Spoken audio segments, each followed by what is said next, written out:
भौजी हो भोले पिटाई हिक भर पूरा हो आज लगाई। अरे भागत कहाँ बारू हो भैया से भौजी हो भोले पिटाई हिक भर पूरा हो आज लगाई।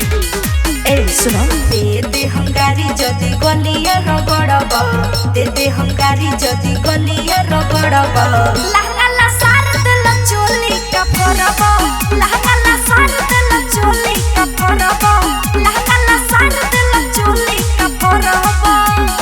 हटो चोली का फरब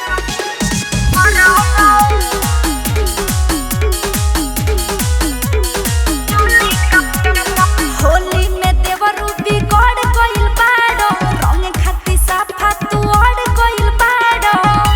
हर मान ना जा का हमर भौजी हो प्यारी याद ना सब साया साड़ी मन होई गद गद पार कर सब हद। ठीक नहीं होई बरियारी जे करब ठीक नहीं होई बरियारी जे करब लहंगा सार दिल चोली का फरब लहंगा सार दिल चोली का फरब लहंगा सार दिल चोली का फरब। हटो